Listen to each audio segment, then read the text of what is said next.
Ask about X-Fi Pods for even more coverage. Click, call, or visit a store today. Good morning, America. New this morning, major shakeup in Washington. Nancy Pelosi set to make history again as a new Congress just hours away from taking over. Democrats prepare to control the House, ramping up the pressure as President Trump digs in on the government shutdown. Could be a long time.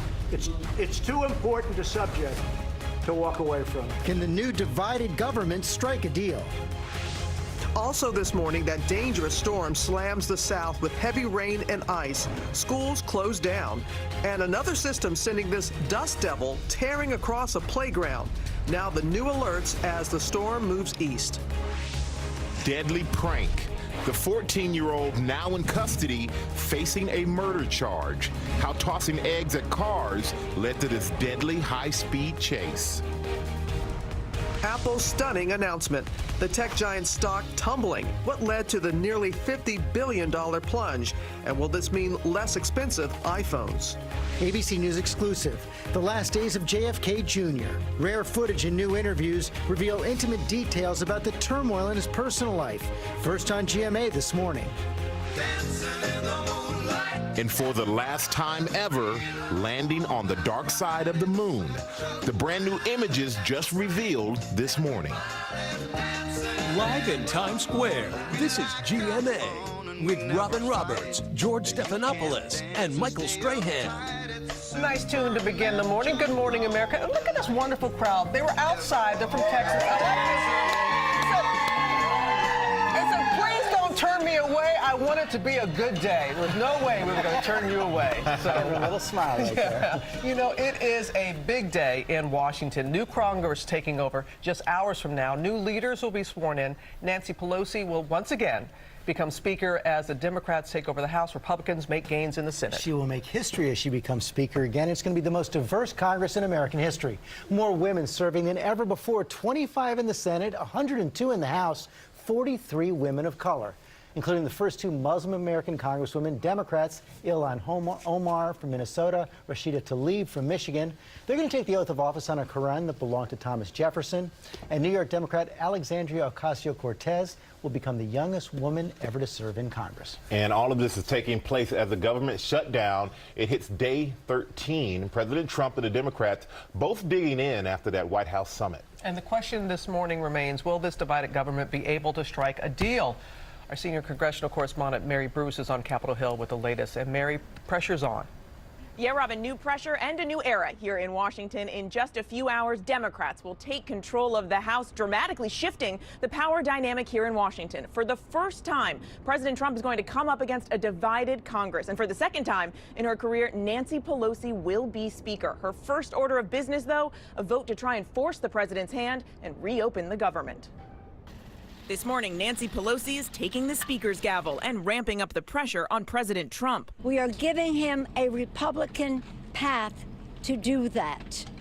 Why would he not do it? Exactly. Why would he not do it? Armed with a new majority in the House, Pelosi and Democrats are plowing ahead with a plan to reopen key parts of the government. But it does not give the president what he's demanding, $5.6 billion for his border wall. And with Republicans in charge of the Senate, her plan is already dead on arrival. The Senate will not waste its time considering a Democratic bill which cannot pass this chamber and which the president will not sign.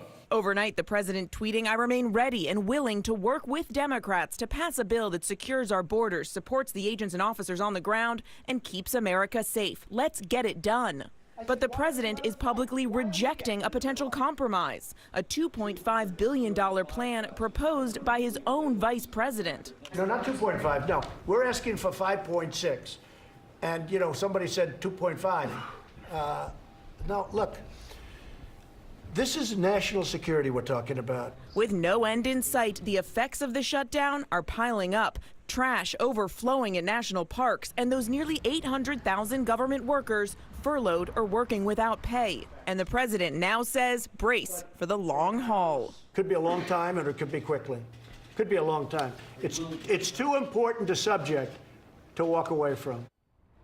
Now, a source tells me that in their meeting yesterday, the Democrats repeatedly pressed the president, asking if he would at least commit to opening those agencies unrelated to this immigration fight. But the president told them that if he agreed to that, he would, quote, look foolish.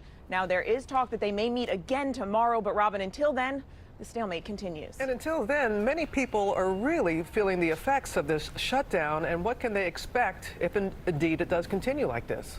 Yeah, Robin, well, the full impacts of this shutdown won't be known for quite some time, but there are some key dates that we're keeping a close eye on. Next Friday is the last day many government workers, including the Coast Guard, will be paid. Now, if this shutdown continues through the end of this month, then you're looming over the beginning of tax season, and there could be some delays with processing your tax returns at the IRS. If this lasts until after January, it's unclear whether those households that are eligible for food stamps will still receive their benefits next month. So, Robin, some very real consequences coming your way from this shutdown. Very real. All right, Mary. A lot of people rely on those food stamps and tax refunds. Want to get the view from the White House right now. Our senior national correspondent Terry Moran is there. And Terry, the president throwing out a lot of different claims to get this wall, including those false claims that much of it has already been built and that somehow Mexico is going to pay for it with this new trade deal. That's right, George. He keeps saying this. He says the tremendous amounts of wall have been built. It hasn't. There are older structures being renovated, some new structures, but not that new concrete 30-foot high, big, beautiful wall he talks about. As for Mexico paying for it, they aren't. The taxpayer is. He claims his trade deal will get the job done. Most economists scoff at that, and not even Republicans can defend that claim. And Terry, at that cabinet meeting we're showing right there, the president's surrounded by a lot of acting secretaries yesterday and escalated his feud with former generals, including his former defense secretary, James Mattis.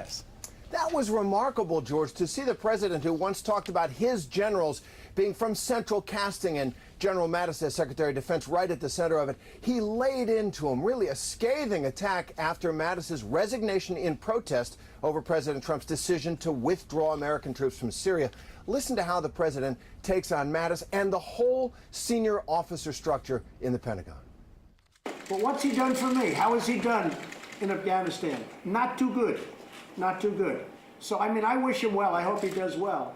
But as you know, President Obama fired him, and essentially so did I. I want results. We have an area that I brought up with our generals 4 or 5 weeks ago, where Taliban is here, ISIS is here, and they're fighting each other. I said, why don't you let them fight? Why are we getting in the middle of it? I said, let them fight. They're both our enemies. Let them fight. They go in and they end up fighting both of them. It's the craziest thing I've ever seen. I think I would have been a good general, but who knows? Of course, we'll never know, because when he was called to serve in Vietnam, the president had 5 deferments, 1 for bone spurs. George? Terry Moran, thanks very much. Michael? All right, we're going to switch over now to the weather, dangerous weather that's shutting down schools this morning, bringing heavy rain, snow, ice, and possible flash flooding. Ginger is tracking the latest. Good morning, Ginger. Good morning to you, Michael. We're talking about all Oklahoma City public schools shut down because of this. The freezing rain that coated the roads made everybody slide off. The ice not just there, but you go to Tulsa, where there was a 21-car pileup, so you're not getting away from it. If you are in Oklahoma, lots of frozen precipitation still falling this morning. Even North Texas, Wichita Falls, look at the accidents. So many accidents to talk about in the plains. Now this storm is moving east. We're talking about big cities getting lots of rain from Houston over to Atlanta. We are in flash flood or regular flood watches. Jackson, Mississippi included too, George. Okay, Ginger, thanks. We're going to get the latest now on that Houston shooting that killed a 7-year-old girl. This morning, police are trying to determine whether it's linked to a previous shooting in the same area as they track down the gunman whose pickup truck was caught on surveillance camera. ABC's Will Carr is on the case. Hold on, Jazz. Overnight, for the first time, we're seeing a playful Jasmine Barnes. That's the smile of an innocent 7-year-old girl. A life ripped from her family far too soon. The search for her killer now intensifying. We're not ruling anything out. We take very serious what's occurring. We're not tone deaf to some of the concerns in our community where these could be potentially race-related. Authorities say Jasmine's mother was driving in West Houston to get coffee with her 4 daughters in their car Sunday morning when, unprovoked, a man in a red pickup truck pulled up and started shooting into their car. He intentionally killed my child for no reason. Police releasing this surveillance picture. The suspect described as a white male in his 40s with a beard, last seen wearing a red hoodie. With tips pouring in, police say they're ramping up patrols in the area. The devastation affecting more than just the local community. Celebrities now pleading for help Actress Gabrielle Union tweeting, "Find him. This evil monster must be stopped." And Olivia Wilde, "Please help find this murderer if you can."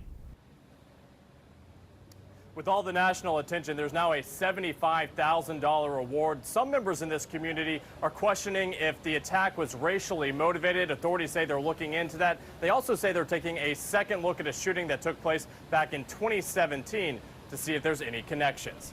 Robin. Hopefully they'll get some results very soon, Will. Thank you. And now to that surprise announcement from Apple that sent its stock tumbling. The company cutting its revenue expectation because of poor iPhone sales in China. Janae Norman is here with details on that. Good morning, Janae. Good morning, guys. So after markets closed on Wednesday, Apple stock dropped 7%, wiping out an estimated $50 billion in value. The plunge came after an announcement from Tim Cook that the company fell about $9 billion short of its revenue goals, largely due to sluggish sales of the iPhone and iPad in China, one of its most important markets.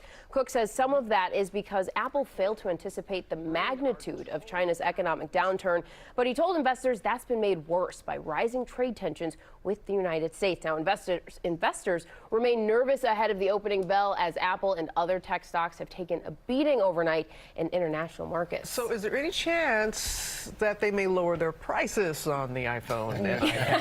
Something we were all wondering. Now, analysts were hoping to see that as a potential reaction, but sadly the answer is no. There's no concrete indication from the company that there are any plans to change current prices and incentives for customers. Two things Apple is making easier: trading in a new phone and financing for its devices. So they're two, not too bad. I had to ask. Yeah, of course, we're all wondering.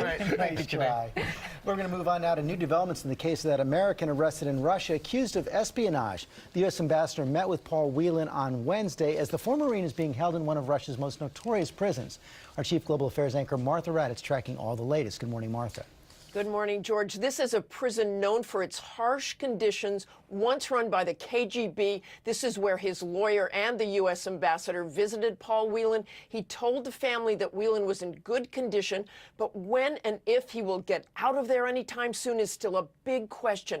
And this morning, an ominous sign, a Russian news agency reporting that Whelan was found with a classified list of Russian operatives just before his arrest in his hotel room. They say he was trying to recruit Russians, but this could well be a setup. Whelan is the security head of a U.S. company. He traveled to Russia numerous times, so may have been an easy mark. There are fears this could be retaliation for the arrest here in the U.S. of Maria Butina, who pleaded guilty to trying to infiltrate conservative political circles. Whelan is charged with espionage, but he would be a highly unlikely intelligence operative. He was kicked out of the Marine Corps 10 years ago for attempted larceny and dereliction of duty. Not the kind of person our intelligence agencies would hire. George. So many questions yet to be answered. Martha, thanks very much. Michael? All right, thank you, George. And now to those disturbing new details in that deadly lion attack revealed in a newly released police report describing the chaotic scene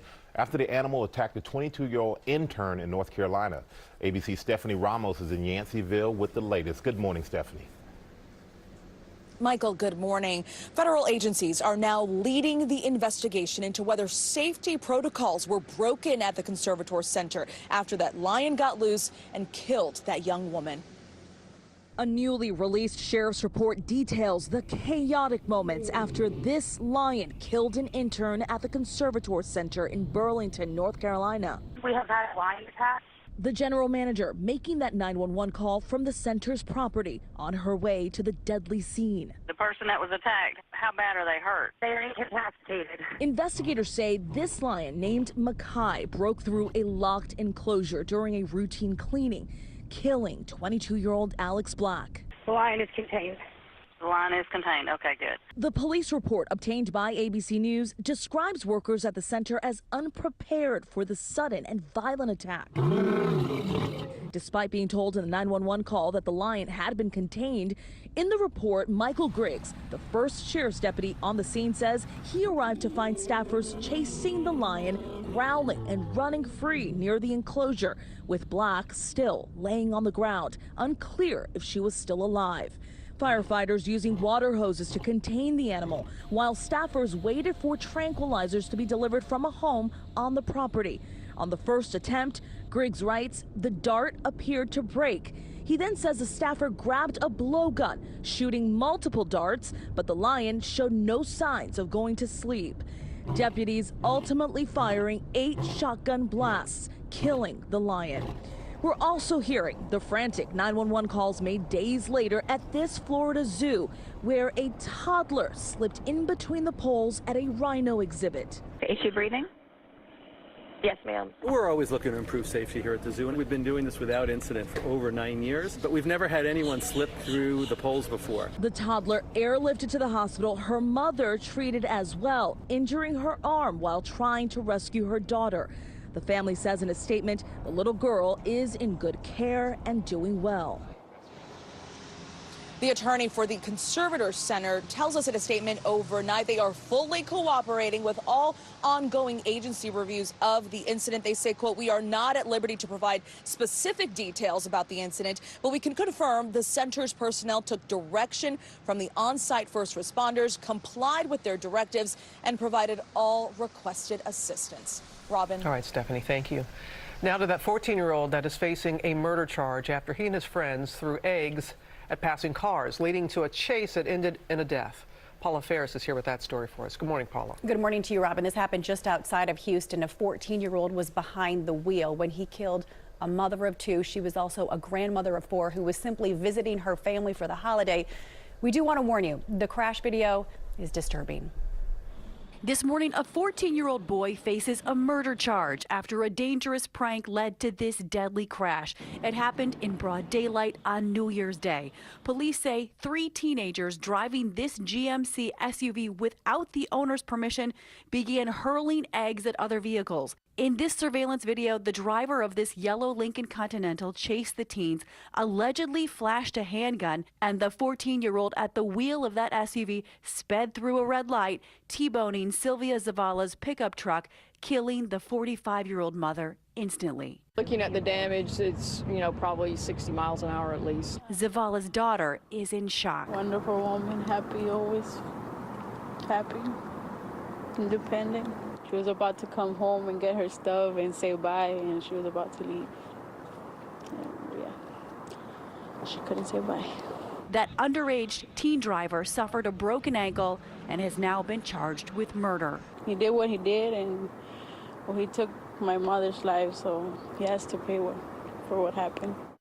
So tragic. And in the state of Texas, a murder suspect can be tried as young as 14 years of age, but only after a juvenile court rules that the youth had a previous record and that the crime warrants trial as an adult. But this 14-year-old has been booked and remains in a juvenile detention center. Horrible story all the way around. Okay, Paul, thanks very much. We are going to switch gears now to a big first in space.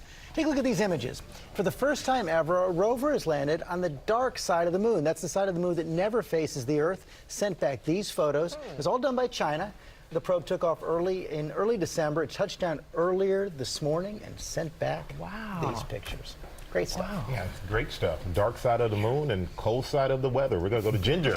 Going to tell us all about this storm that's heading to the west, east, I mean, to the east, that's right. You see those power lines. This is not what you want to see when you wake up, that freezing rain that hit that. Encased the power lines, now most of it becomes rain as it heads to the northeast by Saturday. Your local weather in 30 seconds. First, though, the snowy cities, sponsored by Burlington. When you donate a coat at Burlington, it's just like giving someone a coat. Just a nice one. You get 10% off your entire purchase, and someone gets a coat. Thank you. Join Burlington's commitment to giving back. You'll feel warm inside, and so will they. She looks beautiful. Time to donate. It's getting cold outside, so Donate a coat. stay warm. They all did it, and so many people just like you. And together, we donated over 2 million coats. But we can't stop now. Go to any Burlington store to donate a coat and share the warmth this winter. Showers very quickly exiting the area, and soon those clouds will be making their way out. Turning over to sunshine, a mild one here on this Thursday. Temperatures top out at around 50 degrees by drop-off time 2-3 o'clock during the afternoon for the kids. We'll track some more rain Friday late through about half of Saturday, but the high 50 on Saturday, 55 degrees expected on Sunday, and then maybe some more rain with milder conditions for Tuesday of next week. Not bad at all the first couple of days of 2019. New twist in that mysterious disappearance. A Colorado mom missing since Thanksgiving. Her fiance facing charges now. Why a woman in Idaho is under investigation. And an ABC News exclusive, rare footage, new interviews about JFK Jr., the turmoil in his personal life. Your mornings were made for better things.